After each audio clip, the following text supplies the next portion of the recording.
So it's a pleasure to welcome Raghav Sehgal.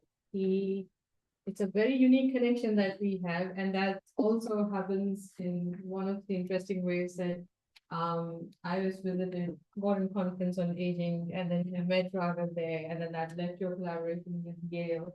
It's a conference that causes too much headache. Sorry. Yeah, that's the one. Let's see what it's leading to. I just wanted to bring that up because there's been a great collaboration with Raghav going on shots. And so Raghav comes with a very unique trajectory of, as he mentioned, he was from an engineering side and he eventually grew fascinated by biological sciences. So he joined Yale and he's now finishing his PhD, he's almost at the end of it. But he has had a phenomenal success when it comes to startups, working with startups, and himself this year being named as Forbes 30 under 30.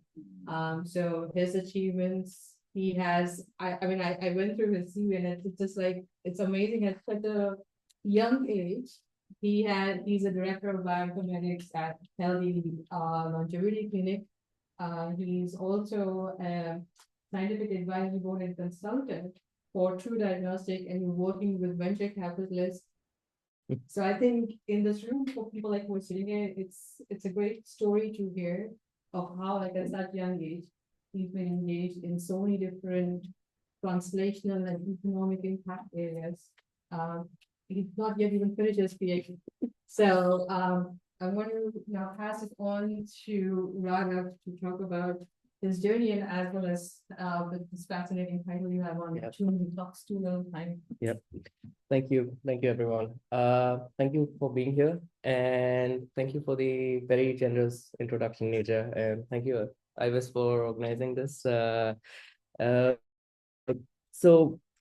as Neja pointed out, I've had a rather serpentine journey into aging.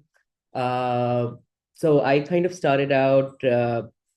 So Neja told you guys that I was Forbes 30 under 30 this year, but that comes almost about like 10 years, like being in different paths and different routes. I started my engineering in India at IIIT Delhi in electronics and communication engineering with a minor in comp bio. But when I was starting out at IIIT Delhi, it was mostly because my dad's business was in sort of the automobile sector, and no one in my family actually had ever pursued sciences. So everyone was in the businesses or in the arts. And so I was the first one to actually pursue sciences. And the only way to convince my family that I could do science was to say, like, hey, Dad, like, your dad is you do like this automobile car locking systems business. So I should do electronics, which is like, that will help your business in some ways. I can evaluate the car locking systems better. And that's how I convinced him to pursue electronics engineering. But I always wanted to pursue biotechnology at some level. That's what I had done at my high school as well. Like I was studying biotechnology. But there was actually no scope of doing biotechnology in India back in the day. And my parents said that to me, and everyone around me told that. So I kind of gave up on that dream. But thankfully for me, I kind of stumbled across this opportunity when I was during my undergrad. This startup came to my college to hire interns, and they had this thing, and they hired me for like a small internship. The startup was called Gevomics. It's actually not listed here, but that startup, we participated in this thing called, you might have heard of Synapse. They have these dream challenges that they organize. And we participated in this thing called the Prostate Cancer Dream Challenge 9.5. We came second worldwide in that competition during my internship. We were like a group of 3 people sitting out of Delhi in the middle of nowhere, right? And we beat this is way back in 2015, and we beat like teams from sort of Harvard and Yale, places we had only sort of heard of and never thought of like we could compete with. And that actually gave me a taste of the fact that maybe this is my opportunity to actually go back into something that I always wanted to be close to. Unfortunately, at the end of my internship, that startup dissolved. So my dream kind of came shattering down. Uh, and so I went back on my path of like doing electronics engineering. But what I said was, okay, I might as well do more of computer science. And at that point, data science was all the buzz. And now I had this sort of dream challenge thing under my belt. So I applied for jobs and stuff, and I got a nice job. So at the start of your fourth year in college, you get a job. You get a really nice job, and I got one as a data scientist at Goldman Sachs, and I was like, oh, set for life. My parents were super happy. But then my boss from that startup, he said, I'm starting a new company called Elucidata. And do you want to join it? And I was like, I don't know. It sounds like I have this nice cushiony job. What should I do? So I was in my fourth year and I was like, well, I have classes and I don't really have to do anything. So why don't I spend like about a few days a week working with you guys, and the rest I can just do my courses. And that's what I did in my final year. And at the end of my final year, I was like, okay, I'll join the startup to the utter dismay of my parents. My parents were completely shocked. But I think I made the right choice because that startup went on. I was the first data scientist at that startup.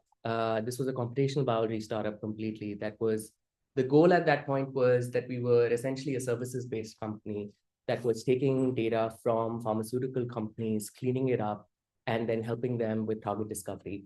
So it was essentially a pure bioinformatics. His name was Abhishek Jha. He was based out of sort of US, and eventually the company evolved into sort of a product. This thing where the idea was that we would start selling sort of take publicly available data, clean it up, and then sell it back to pharmaceutical companies because there's so much publicly available data, biological publicly available data on geo and all of these things, but they are not sort of clean enough to actually use for machine learning purposes. And that's what the whole company is now. And it's sort of, I was the first data scientist and the first product manager.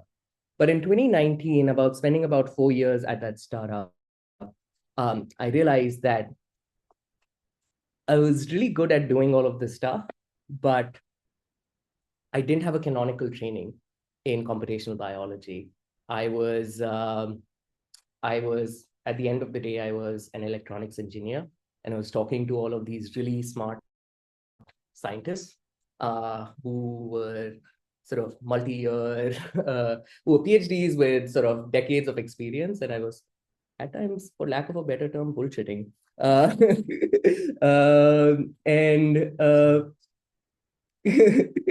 and and that made me realize that I really need to go back to school. And that's when I made the hard choice of saying that maybe I need to do an MBA or maybe I need to do a PhD. And I decided to go to Yale to spend about a year doing a postgrad to make the choice that whether I should do research or whether I should go to an MBA. Within a few months of doing that postgrad, I realized that the next step for me is going to be a PhD. When I'd initially gone to Yale, I thought I'd be building sort of these computational biology pipelines for transcript, sort of these cancer biology. But as it turns out, I had a very interesting interaction with Dr. Morgan Levine, who back in the day, this was COVID, and we were being given free Grubhub vouchers to attend Zoom talks. So I just attended one of her Zoom talks just because there was a free Grubhub voucher, just keeping it like. So do you know, like Panda, you have Food Panda here, right? Yeah. So like voucher for Food Panda. Listen to someone talk? Yes, essentially. People don't come to talks, right? So they would incentivize us but then what us PhD students would do is just switch on the Zoom talk, right? And then just like do something else. But then Versus but then the PhD talk, the talk actually turned out to be really interesting. And that changed my complete perspective, because she said something that I kind of stuck by me, sort of is I hold by dearly even till date, is if you're trying to solve cancer and cardiovascular disease and all of these chronic diseases, it's great, right? But why don't you solve the underlying problem, which is aging, right? And that's really has stuck. That's something that's stuck by me since then. And I approached her like, hey, I want to do an sort of a rotation in your lab. Will it be possible? And she said yes, and that's history. Under Morgan Levine, I developed what is called systems age, which is a DNA methylation aging biomarker that can measure aging in 11 different organs of your body from a single blood draw. And I'll talk about it a little more. But we eventually sort of patented this and licensed it out to a company called True Diagnostic, where I also work as a scientific advisory board member. Because of my past experiences building all of these startups and sort of working in different fields, I've also sort of now become like a principal at a longevity sort of focus venture capital fund called Longevity Tech Fund, which is deploying its second venture capital fund called which is about $20 million. I also work with this thing called Healthy Longevity Clinic that sort of is sort of a concierge clinic that focuses specifically on deploying sort of next generation therapeutics and testing next generation therapeutics on patients. And I also do some of my own advisory and angel investments in sort of the longevity space. But that's a little bit about me. I should now actually talk about why we are actually here, about epigenetic clocks, which is what my research is on, right? So you might have all heard about biological age tests, right? They're all over the news from NPR. I don't know how many of you actually here might know about NPR, but it's actually the only news source we trust in the US. So NPR is the government news source. I don't know if it's actually going to be trustworthy coming after in the next few months, but they have also covered about biological age tests. Then there's this, the Kardashians who have measured their biological age. I don't know if you want to check it out, Hulu season 4 finale. I'll give you the gist of it. Khloe Kardashian turns out to be the youngest, which is very shocking to me. And then there is this guy who's trying to stay young forever by measuring every particular biological marker. How many of you know this guy? Huh? Know this guy? No? Brian Johnson? Huh? Brian Johnson? He's the guy who... So Brian Johnson is this sort of tech centimillionaire who's essentially trying to stay young forever. And think of him as Elon Musk, but for aging, right? And if you know Elon Musk, how crazy he is, the same variables. Yeah. He's the one with the new Netflix documentary called Don't Die. Yeah. Exactly. Yep. So what I'm saying is all of these biological age tests are in the news. They are all over the place and they're being used, right? People are using them. So what are they, right? Let's talk about what are these biological age tests, right? So at the very core of it, a biological age test uses omic data of some kind to predict some aging phenotype. It could be any kind of omic data. It could be sort of phenomic data, such as sort of brain MRIs. It could be DNA methylation data, the kind of data that I use. It could be clinical biomarker data, right? It could be proteomic data. It could be transcriptomic data, any kind of omic data of type to predict an aging phenotype, right? An aging phenotype could be as simple as chronological age, pace of aging, time to mortality, right? Or something like frailty, so on and so forth, right? So you have a wide variety of aging phenotypes that exist, right? So all of these are categorized as biological age tests, right? And so you can clearly see there are n number of combinations that could be made out of these, right? And which is why we have so many sort of clocks and biological age tests out there. But when it comes specifically around DNA methylation tests and epigenetic tests, the knowledge about sort of DNA methylation being changing with age has been around for almost over a century. And so we know that sort of DNA methylation changes with age. We way back in 1973, and specifically in humans, we had known about sort of these associations really well way back in sort of 1999. But it's only in 2011 did we kind of like mathematically build some kind of what we call a predictor of sort of a change of sort of using methylation with age. And this is what I would call is the first ever predictor of chronological age, right? And then actually we see kind of this boom that comes along with almost over 5,000 epigenetic predictors that have been built since 2011. For reference, there have only been 4,700 days that have passed since 2011. So more than one clock or epigenetic predictor has been built per day. So there have been a lot of these clocks and predictors that have been built in this context. So when I say too many clocks, too little time, that is genuinely true. We don't know which ones to use and how to use them in our context. So let's actually now narrow down to understand what an epigenetic clock truly is and how have they evolved. Because without understanding their evolution, we cannot quite start to understand how to use them properly. So an epigenetic clock, as I previously explained to you, is very similar to what a biological age test is. It is essentially a type of biological age test, but it is basically a machine learning model using DNA methylation sites to predict some kind of an aging phenotype. The most initial machine learning models of these types were linear models, where they were elastic net regression models, where you would take sort of a bunch of methylation sites in the order of hundreds to a few thousands and have a couple of weights attached to them and predict chronological age. The next generation predicted sort of mortality. These first generation clocks, as we call them, sort of the chronological age predictors, right?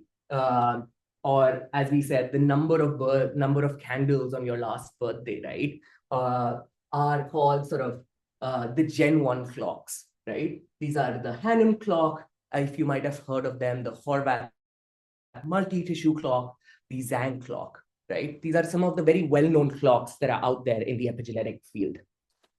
The Gen 2 plus clocks are the next generation of clocks, and I'll explain why they were needed in a second. So these are what we call as the mortality and a pace of aging predictors, right? So pace of aging, mortality is the time left, right? So if you were thinking of an hourglass, if the time spent is the sand that has already gone down, the sand that is left is the that is time that is left, right? And the pace of aging is essentially the rate at which the time is passing, the sand is passing through the hourglass, right? And so Gen 2 plus clocks are typically measuring either the rate at which the sand is passing or the amount of sand that is left in this hourglass, right? So that's what Gen 2 plus clocks are. And we'll talk about in a second why these Gen 2 plus clocks are important. But maybe you might actually start to already understand from just thinking about this hourglass, that why Gen 2 plus clocks are important. Because if you know about how much sand is left here, right? Or you can predict how much sand is here, that's not as important in terms of predicting how long or how much you're aging, right? Think about it for a second. If you're aging and you want to understand how much time you have left, right? Or at what rate you're aging, right? Or if you want to test an intervention, is it really important how much sand has already passed? What's really important is how much sand is left or at what rate sand is changing, right? And that's why these sort of second generation clocks are really interesting. And we'll talk about this in the context of responsiveness in a minute. So when you correlate these clocks, the absolute correlation of these clocks, you will see that these clocks are actually pretty highly correlated, right? These Gen 1 and Gen 2 plus clocks. And you would say, Raghav, why did we ever develop these Gen 2 plus clocks then, right? So these correlations are in the Baltimore longitudinal study of aging. It's one of the studies just like the SG10K. And you can see these correlations are pretty much touching one. But then I would like to introduce this concept of age deviation, which is a very critical concept in sort of epigenetic aging or any biological age clock. And that concept is essentially, you have to regress out sort of chronological age from what we call as biological age. And in this case, biological age here is sort of epigenetic age, right? When you regress out sort of this biological sort of chronological age, the residual that is left, this sort of error, right, is what we call as age deviation for that particular individual. The increase in that age deviation or decrease in that age deviation has been shown to be associated with aging phenotype. So for example, if you have an increased age deviation, you have a higher chance of getting mortality. If you have a decreased age deviation, you have a lower chance of getting mortality. And that is really critical to understand.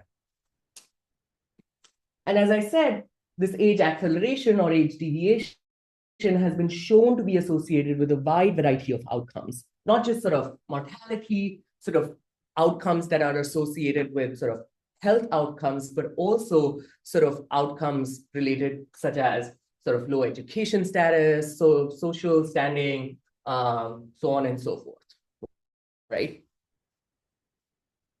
And when we actually look at the differences in clocks, when we are looking at age deviations, that's when we really start to see the differences between clocks. The clocks are really different when we are looking at age deviations. So this is the same Baltimore longitudinal study of aging, but now we are looking at these age deviations. And so when we are typically doing any kind of association analysis, any kind of analysis with clocks, we do not look at the absolute scores. And very often that's the error that is done. We have to look at the age deviated values of these clocks, of these biological age tests. And when we look at these age deviated values and look at a wide variety of outcomes, that's when we really start to see why these Gen 2 plus clocks are really important. So here what I'm showing is in the Women's Health Initiative cohort, which has about 5K plus individuals, I've done essentially an association analysis and scaled those associations for about 15 different diseases, and sort of the X's represent the association is not significant. And you can really start to see that overall, sort of these second generation clocks like Grim age, Pheno age, and Dunedin pace. The pace of aging is a rate of aging clock, Grim age and Pheno age are mortality clocks. They are actually significantly better as compared in a wide variety of outcomes, ranging from general mortality to cardiovascular disease, to cancer, to sort of to diabetes, to physical and cognitive function, to like functional outcomes, so on and so forth, right? Like a wide variety of outcomes, they're significantly better at predicting disease status and health outcomes as compared to sort of these Gen 1 clocks. And which is why we really needed to build sort of these mortality and pace of aging predictors as opposed to these chronological age predictors. Do they know correlations? Do they know what the underlying causes among the differences? So, for example, if I look at lung cancer. Yes. And you see that Pheno age is much less compared to Grim age. Let's say Grim age compared, yeah? Yeah. Similar, but do they know the underlying cause? Yep. So Grim age actually essentially is composed of sort of 8 components. And of those 8 components, one of the components is pack years, right?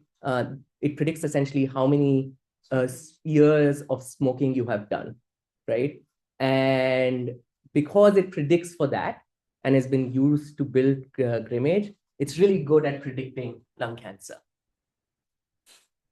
So we have, because of the way these clocks have been built, they're good at predicting certain things as opposed to others. So now, so this is data where people have said that I've been smoking. Oh, these are future disease outcomes. So for example, this the blood data was collected, say, in 2014, and these individuals were followed up to 2021. But do they say whether they've been smoking or not? Is that part of the? Yes. So what happens to people who have been smoking but never get cancer? Oh, so if you just remove all of those individuals, yes. So we look at that as well, and even then, Grimage is better. So I don't have that data in the slide here, but even in that case, when you correct for sort of smoking status, even then sort of Grimage performs better.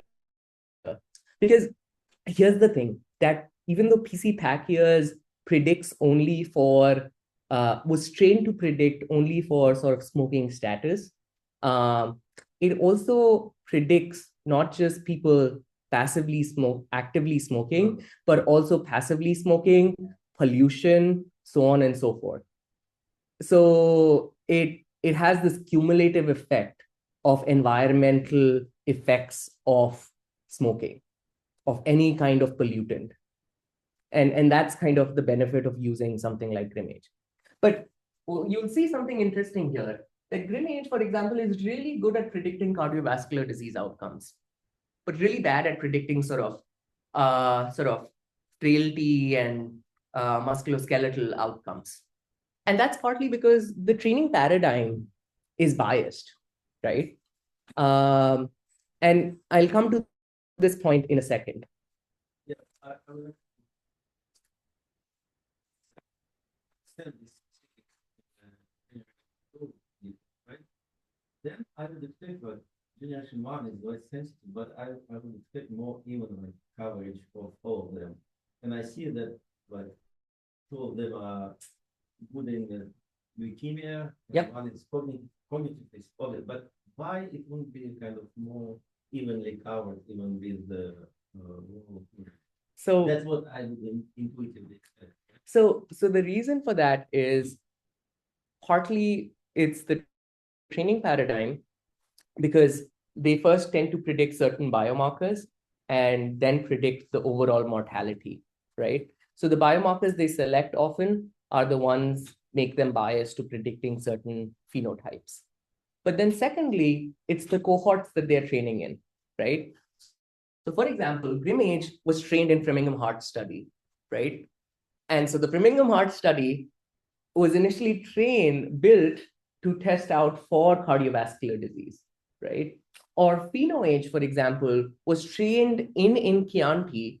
In Chianti was essentially built in sort of, if I recall correctly, in Italy or in one of the sort of European regions, which was essentially built for centenarians. And so it's really good for frailty prediction, which is what you are seeing here, right? Dunedin pace, on the other hand, has been built mostly in younger individuals, right? And so it's younger sort of New Zealand population. And so each of them have their biases or based on the populations they have been trained in. Yeah. Yep. Yep. That would be really And I will show that in a second.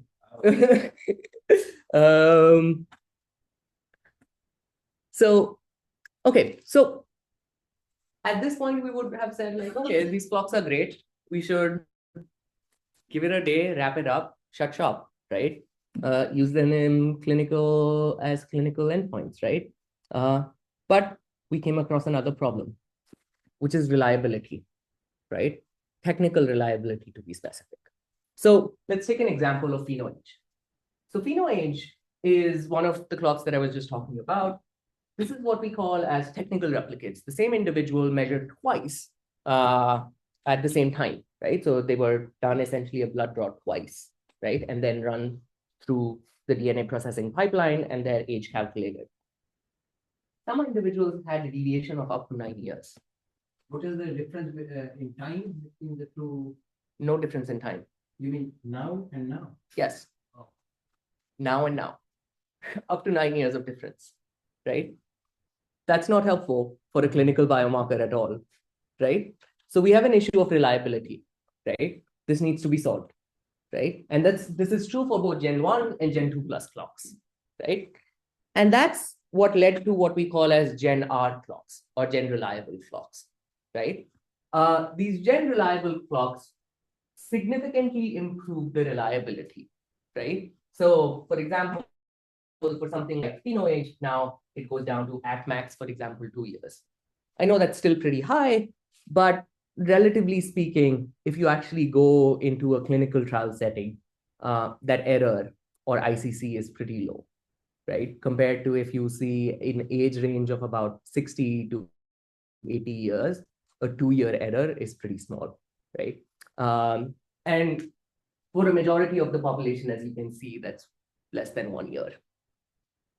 So we now have sort of what we call as Gen reliable clocks, right? Which are significantly better and significantly more reliable, right? But there still lies a problem. And that problem goes back to what we were talking about just now, right? These clocks are biased in certain dimensions of aging, right? So why not just make them biased altogether, right? We know that these whole body DNA methylation clocks summarize aging as a single score, which give limited insights to clinicians, right? They tell you you're either 5 years older or 3 years younger, right? That's not really insightful for a clinician, right? And we also know that they are biased at the same time, right? So why not let's just start measuring heart aging separately and brain aging separately and musculoskeletal aging separately to just make it easier. And that's what I did in my work with Dr. Morgan Levy, right? So what we did was instead of specifically predicting whole body aging, we started predicting what we called as organ-specific aging, right? And so what we did was we took sort of organ-specific biomarkers, did some dimensionality reduction on each of them, and predicted them using DNA methylation to build sort of organ-specific clocks. And these organ-specific clocks, 11 of them, we then combine into a whole body metric. Is a very complicated sort of pipeline, so I'm not going to go into the details of how this exactly works. But what this essentially allows us to do is give us a slightly deeper insight into how these DNA methylation aging biomarkers are really working. So you can now go from a DNA methylation aging blood draw and say an individual is 5 years older. And the reason an individual is 5 years older is because their heart is 11 years older and their lung is probably 7 years older. And that's hopefully a slightly more insightful answer for a clinician and a patient than just knowing that you're 5 years older. It doesn't matter which part of the body you extract the blood from, since you're doing it at a point. Yeah. No. So we have not validated this where we have not validated it from like extracting it from a different tissue, but we have sort of extracted it from like different sort of blood draws, in the sense like blood draw from fingertips and sort of other points. There's also been a version where someone has made like a cheek swab version of this, like a buccal swab version of this. I'm not sure how valid that is at this point, but at the end of the day, like the blood gets cleaned out and it's in some ways having some of the same components, but there needs to be more validation done. Someone has built it. I have not tested it personally. Yeah.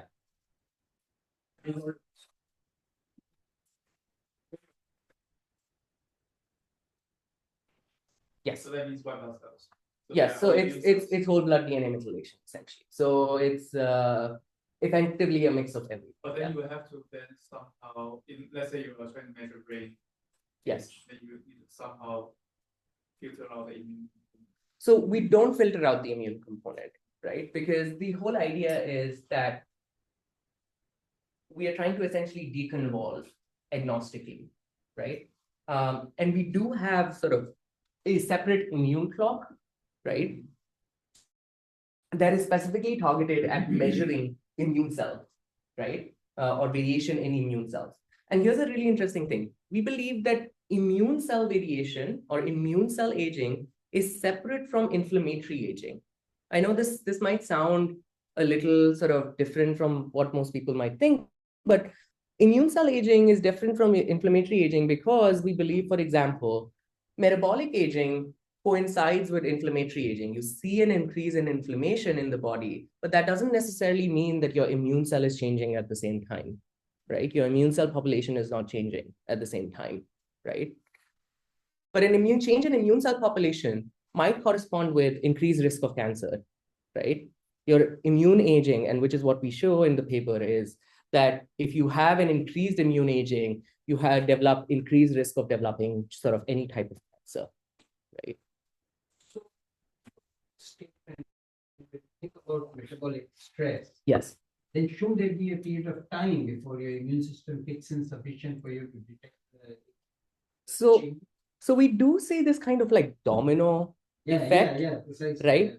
And I don't have this sort of, I don't have the part of the paper where we talk about this thing called aging subtypes. But what we do is we don't believe, I think, these systems exist in silos, right? They go alongside one another, right? So right now I'm showing them kind of in silo, right? But in reality, they sort of will work alongside each other, right? It's kind of like when your pedal in the car will break down, when your brake will break down in your car, right? It will have an effect on other parts of your car. It will put stress on other parts of your car, right?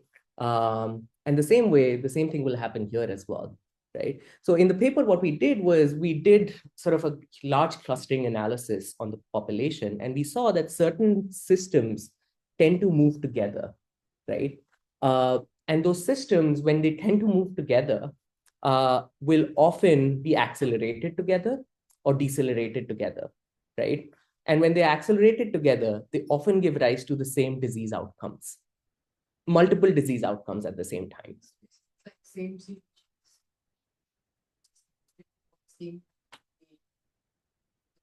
More than one or So we haven't done like a CPG level analysis at this point, and slightly more difficult to do a CPG level analysis because we use sort of the PCs approach where we are doing sort of the autoencoder. Yes, I think would have same yes, same color. I think that would be the way to do it. Yes. The other way to do it is, which we were talking about, Nirja, is sort of intermittently drawing out sort of the protein proxies and yeah. Yeah. Yeah. Because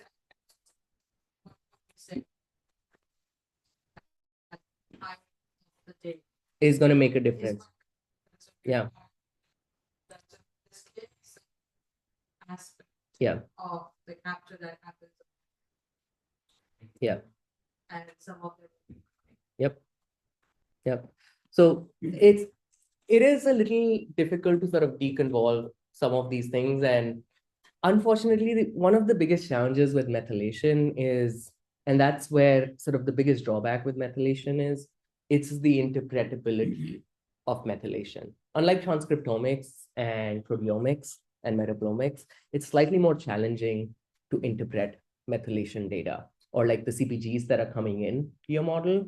We can't quite go back and say like, why is a CPG there, right? And we're working on it. Let's just say that. It's involved into regulation. Right. How do you manage it? In interpretation? In interpretation and in using your data, like you have these CPG arms and everything, right? Yes. At And this, they are heavily involved in right. how we they are involved in regulation, and on top of that, indicators of age, right? Right. So I think with in terms of treatment of aging itself, I think there is going to be multiple sort of CPGs that are involved in regulating aging, right? And I believe those are the same CPGs that are probably involved in regulating sort of multiple transcriptional sites, right? I believe my idea is that the same CPGs that are involved in regulation of sort of transcripts and other sort of multiple loci will be the ones that are regulating aging. Now, the exact mechanisms through which they are doing that, I don't think we understand that right now. Yeah. That understanding, unfortunately, doesn't No, exist. I will kind of Yeah. just primitively thinking just some kind of the ground level of CPGs involved in the regulation, right? Yeah. And on top of that, start to get something that indicates. No, it's not like there is like a new set of aging CPGs. It's the same stuff. It's the same The CPG. They're pretty much the same overlap of CPGs that are involved in. I'm sorry, What becomes different? in CPGs that are involved in aging. Yeah. We don't have an understanding at this point that there are any novelty of CPGs that are involved specifically in aging. What's unique though is there are two kinds of CPGs that we understand that exist currently in the context of aging. There is one we call as sort of stochastic CPGs, and the other are called as sort of non-stochastic CPGs. So stochastic CPGs are essentially the ones which we count as like the counter. They are the ones that are continuously moving on, and they're the ones that are typically captured by these chronological age clocks or Gen 1 clocks. The non-stochastic CPGs are what we call as kind of like the biological age CPGs, right? These are often the ones that are involved in sort of some kind of biological process. And they seem to be the ones that are often involved in sort of the second generation clocks. Now, we're still at a level where we have not understood completely as to what exactly is happening there.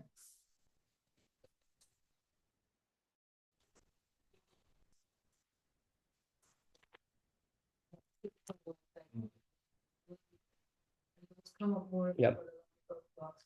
The biological just factors or triggers. Yep. That will start leading to some aspect of a tissue recognizing that there is trauma or some physiological change, which making it, problem, and then that has a cascading effect of saying, to get repaired, but doesn't move towards anything. So that those on accumulation can lead to a trigger that leads to that cascading effect. Yeah. One organ versus the other organ. It's The process, it's concentration. it is basically, that's what you said, the stochastic Yeah. aspect. How to build concept signal. Yeah. That's my other question. If you consider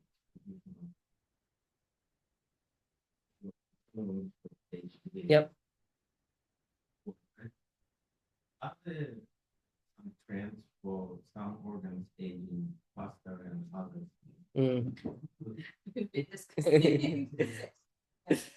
So it seems like sort of in general, we're seeing certain systems tend to age faster, like cardiovascular system. Example explosion. Right. Heat is aging. Yeah. This factor is- Yeah. along with- Quick question. Yes. Then when you draw blood, what are the sources of error? Because what are these circular DNAs that circulate? So circular DNAs are sort of completely different from sort They of, don't contaminate. so they don't contaminate this, but they're completely different from like whole blood DNA methylation. So whole blood DNA methylation is from sort of cells, while circular DNA, sort of cell-free DNA is, I'm guessing you're talking about cell-free DNA. Cell-free DNA is the one that kind of floats from like different organs, Yeah. and then is like free-floating DNA in the blood. Yes.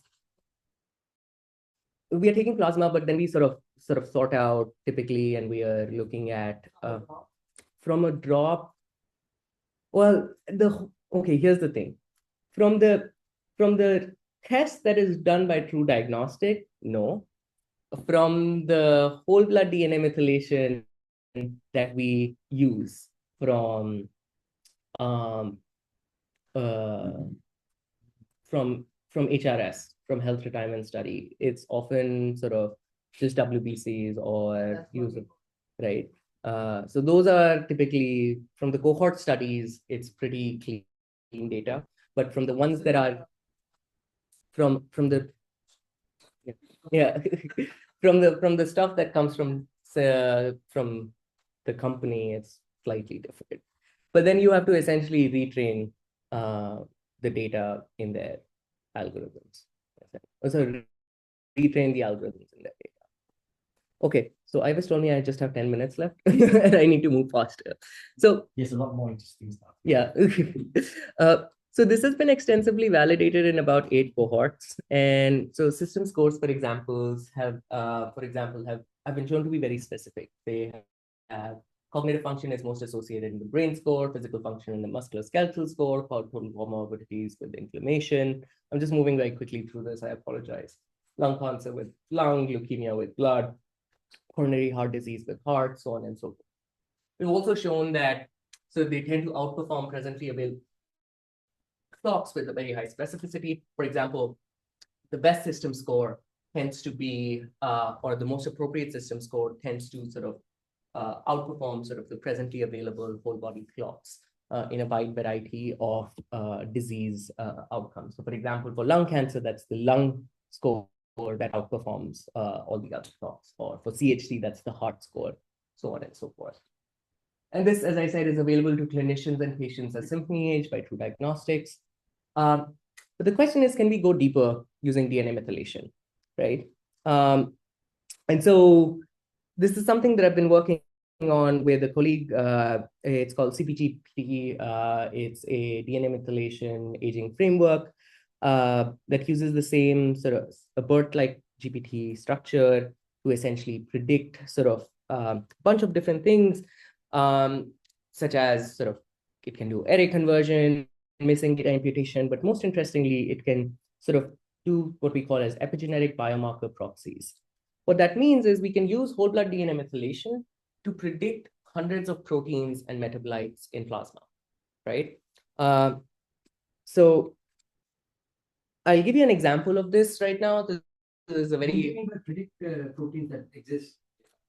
yes, yes. So for example, HbA1c, right? That's been predicted using DNA methylation, not measured using sort of in plasma, but predicted using epigenetic data. It seems to be more associated, better at predicting diabetes than human HB2, which is the best clock that's out there. Similarly, CRP is better at predicting sort of arthritis status than human HB2. Ribitol is better at predicting depression, so on and so forth. So there are sort of these specific proteins that are better at predicting outcomes than sort of these whole body clocks, so to speak. And they can be predicted again from whole blood DNA methylation. So what is the benefit of this again, right? The benefit of this is you can, from again, a whole blood DNA methylation blood draw, you can go to, I'm 5 years older. The reason I'm 5 years older, my heart and lung aging are really high. And the reason my heart and lung are really high because I have increased homocysteine, cholesterol, and troponin, and more, right? And again, the important point to note here is all of this is coming from one whole blood DNA methylation blood draw, not 20 vials of blood, right? Sounds a little Theranosy, but it's not.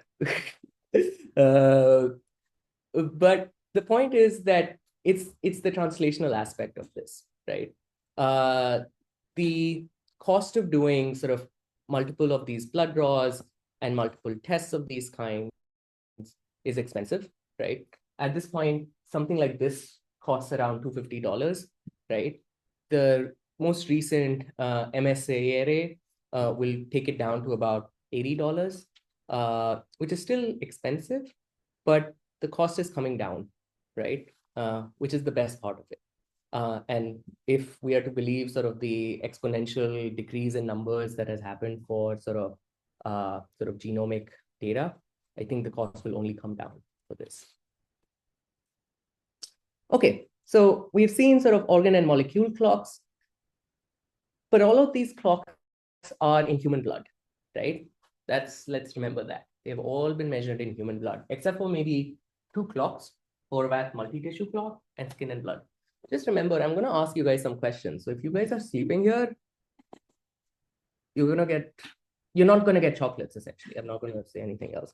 I'm going to give away chocolates at the end.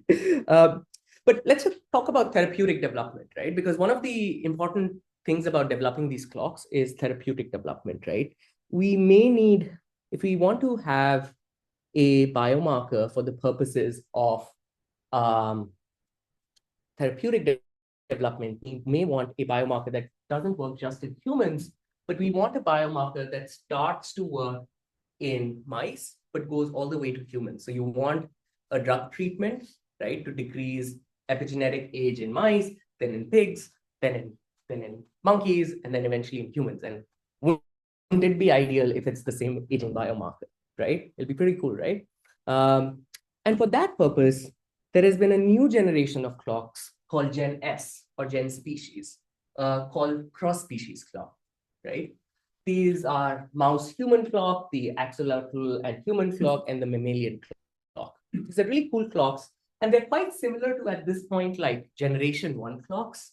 They are chronological age predictors of mammalian age, right?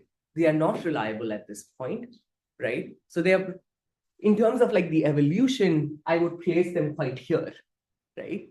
But I would say that they are really powerful because because of the fact that you can now measure the same age or the same species age across the board, right? Right from mice to humans, right? And I believe that to me is a very powerful thing. Okay, but for a minute, for the purposes of this presentation, let's just focus on human clocks for a minute, right? We have all of these clocks. The question is, are any of these responsive, right? So what is responsiveness? So responsiveness is, do these clocks actually respond to interventions? We have shown that they are prognostic, right? That they predict health outcomes.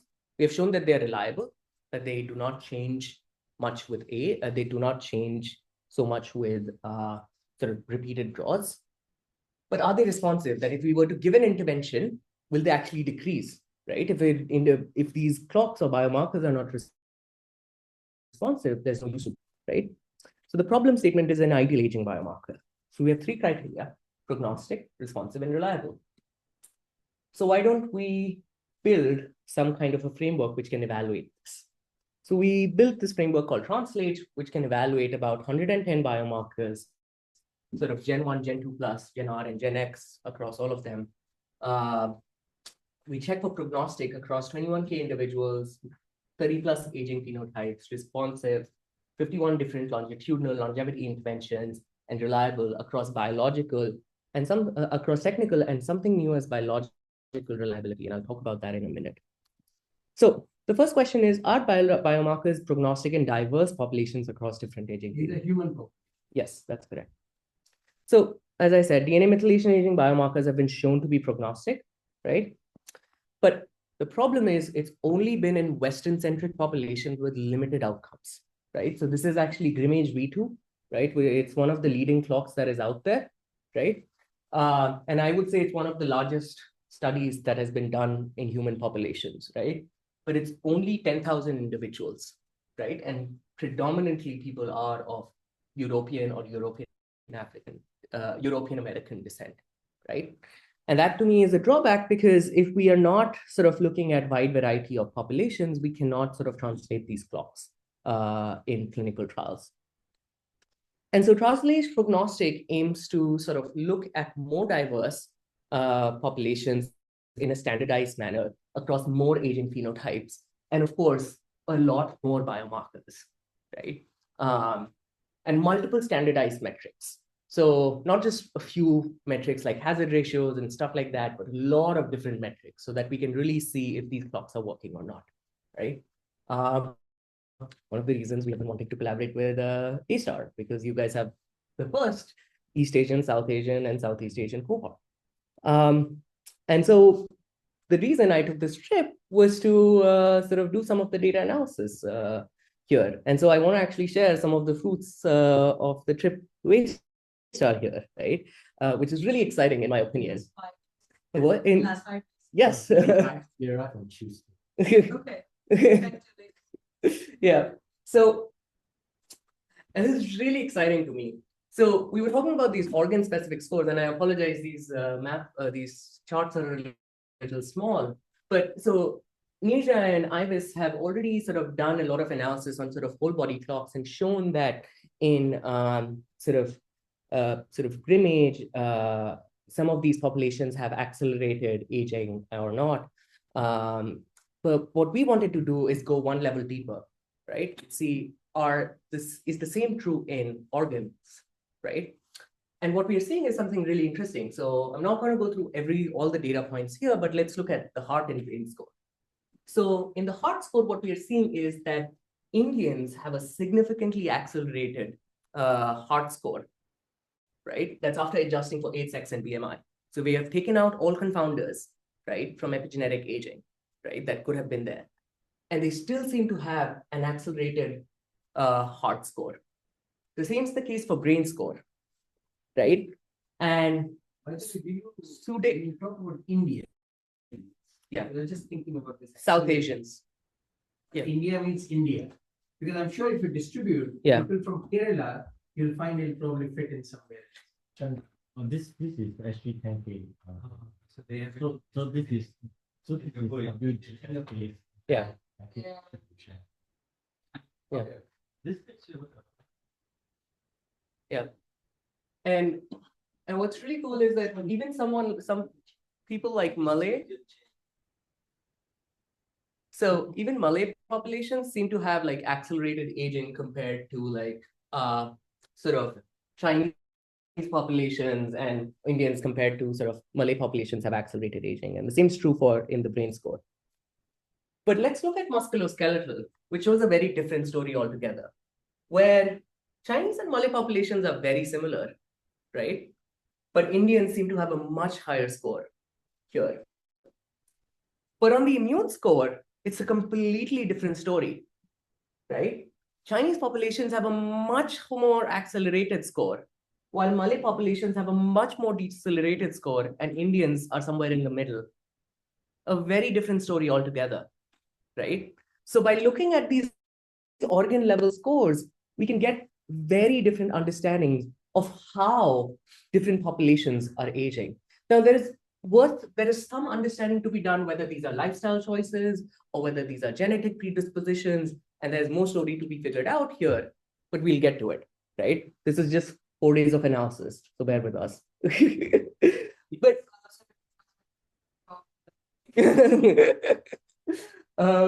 I do want to show one other really interesting point here.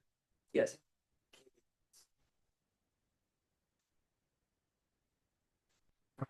Yes. Yes. Yeah, it's more Chinese, yes. Yeah. What's one really other interesting point I wanted to point out was I was talking about these proxies, right? These proxies of proteins and metabolites. I wanted to show this for triglycerides specifically, and so beautifully how it maps with the heart score, right? And we can see the exact same trend between the heart score and the triglycerides. Yeah. What? And this is for CRP. I know CRP is for inflammation, but it's also a very good predictor of sort of frailty in the body, right? Which is what we saw with arthritis, right? And exactly. So for musculoskeletal, we are seeing the exact same trend, right? And so we're seeing some really interesting trends right from the get-go. Again, this is Ivis and I have been crunching this data, and we just saw this data like last night. And today morning, I plotted some of this. I just wanted to share it with everyone. So what's really exciting is that this is the first time that we've been able to look at these populations at such great depths, right? We've not been able to look at them at such great depths. And that's really powerful. And we'll be able to compare them now to all of these other populations, right? And that's really powerful in my opinion. Okay, but I also want to point out some of the other analysis we've been doing. We've been looking at mortality and stuff like that. This is in sort of our other data sets. We see that generally with Gen 2 plus clocks is where we start to see what we call as good mortality or good AUCs for mortality.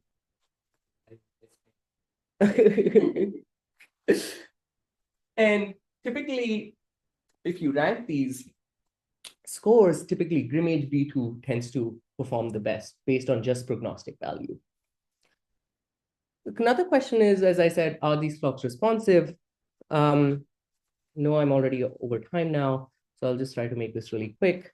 So the question is, the challenge has been that there are a lot of data, clinical trials that are out there that are measuring DNA methylation data, but they don't calculate the same clocks, right? So it makes it really difficult to actually compare them. So what we did was we calculated all of them in 51 different longitudinal studies, right? So these are 51 interventional studies in humans. You can see on the y-axis, on the x-axis here are 110 different DNA methylation biomarkers. And each little tiny box that you're seeing in red and green is actually a t-test, right? Pre and post intervention, right? For a clock, showing the mean difference of scaled epigenetic age deviations, right? Does that make sense to everyone, right? And so what you're really seeing is sort of multiple different clinical trials in this one heat map. And so you have data from these GLP. Yeah. Semaglutide, yes. Yeah. Yeah. We have semaglutide, rapamycin, metformin. Yeah. We have pretty much, you name it, we have 51, like about 14 pharmacological, 14 lifestyle, 9 supplements, and 9 medical procedures. Yeah. As you can see, it's like a lot of senolytics, a lot of different yes. That's amazing. Your eye age might be really good. We also have like a bunch of like aging events and controls, and you can really see some really nice trend. When you look at all of these longevity interventions, you can generally see that epigenetic age is decreasing across the board for these longevity interventions. When you look at the categories of geroprotective interventions, you start to see like there are certain categories of interventions that seem to have a much stronger effect on decreasing epigenetic age. Pharmacological and lifestyles kind of leading the change. And so when we are testing for for responsiveness specifically, what we did was we plotted sort of the effect size for each of these clocks, right? For each of these interventions. For each of the clocks, we plotted all the 51 interventions, right? And we essentially we did a one-way t-test checking for deviations from 0 effect size. And our hypothesis is that if a clock is responsive, it should decrease across the board for these 51 interventions significantly. And what we see is something important and significant that we should understand, that only reliable Gen 2 plus clocks or clocks that are second generation mortality predictors and are reliable are the ones that are responsive. So PC GrimAge, PC PhenoAge, GrimAge V2, and Uniden PACE are the ones that are most significantly responsive. So these are the ones we should really be using when we are thinking about clinical trials and in clinical applications. But again, it's important to know that there are different set of biomarkers which are responsive in different category of interventions almost, right? And again, different in different disease populations and health populations. And some biomarkers like Uniden PACE are actually better at capturing responsiveness. I'm sort of rushing through this a bit, I apologize. And we also built one ourselves to make it even better, which is called GrimAge2 rate, which is a new kind of biomarker, which is more responsive in healthy populations. We're going to publish on this very soon. So when we do sort of add this to our sort of analysis of comparing all of these biomarkers, we see that systems age, the biomarker that I built, takes the lead. And I promise this analysis is not biased. But then the last point is a biomarker is reliable, right? We talked about technical reliability, but there's another thing I want to introduce is biological reliability. How do biomarkers change over the span of a day, right? When you eat a meal, when there is stress, right? Just circadian cycle changes, so on and so forth, right? So with technical reliability, we see that typically sort of these second generation clocks are the ones that are typically very highly technically reliable, right? They're in the good to excellent range. I'm going to skip through some of this part and just go through the important point here, which is that when you look at technical variation and the effect on prognosis, right? We looked at how does technical variation affect prognosis. It seems like as you increase technical variation,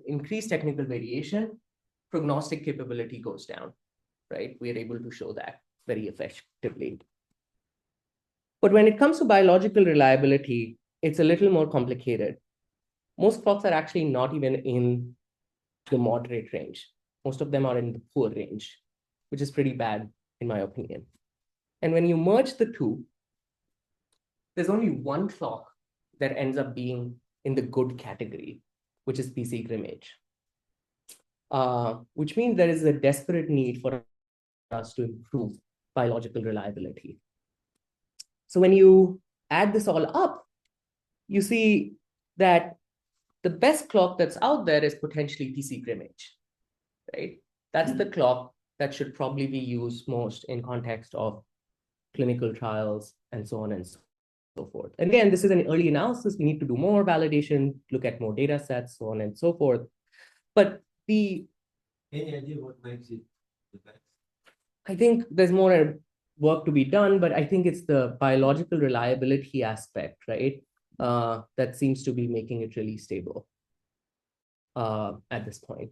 And I don't want to go on a tangent here, but essentially explaining this the other day, that if you think about, and I'm going back to a little bit of electronics here, if you think about sort of the scales of reliability, responsiveness, and prognosis, right?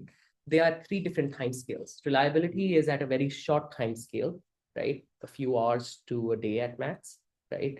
Responsiveness is at a scale of a couple of months, right, to a year, while prognosis is at a scale of years to decades, right?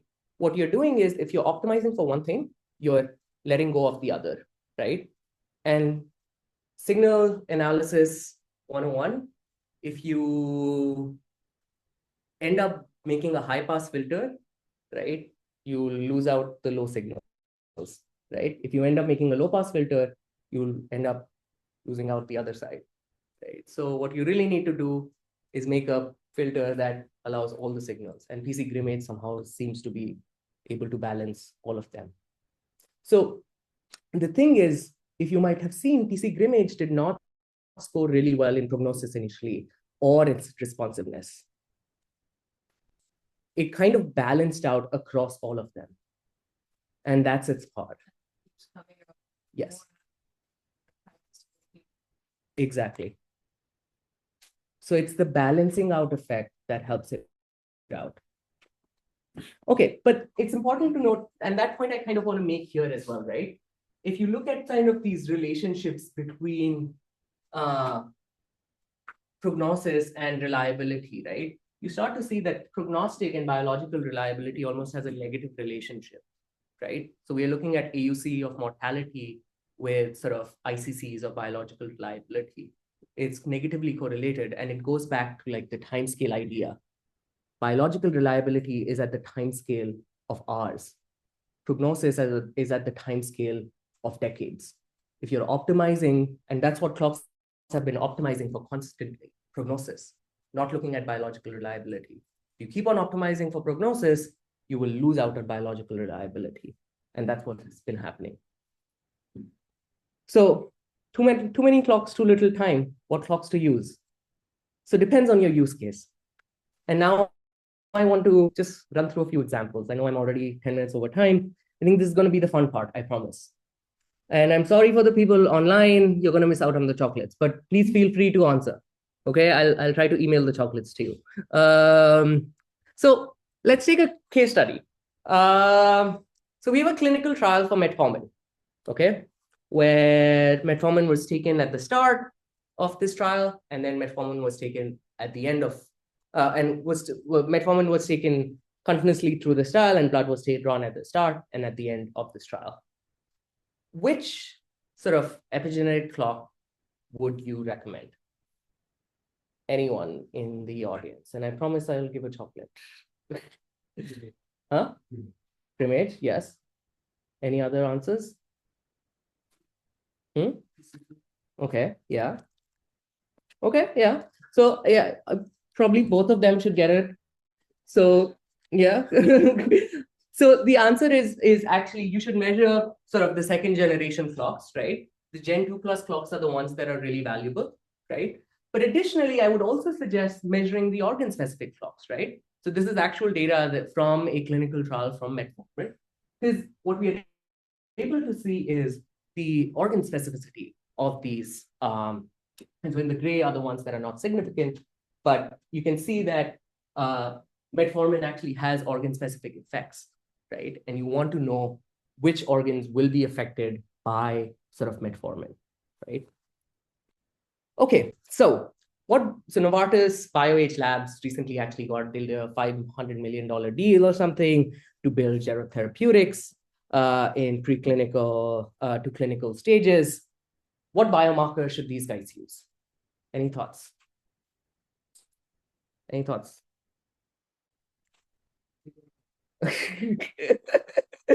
No comment. Not that one. Exactly. Yes.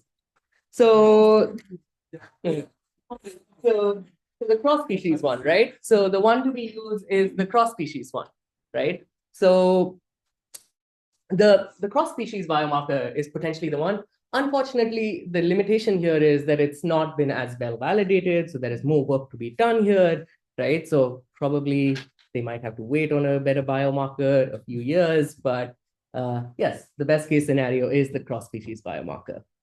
Okay, so case 3, Revlon is thinking of a high throughput it's not high throughput sequencing, high throughput target discovery of anti-aging compounds in human fibroblasts because they want to make a new sort of anti-aging cream, right?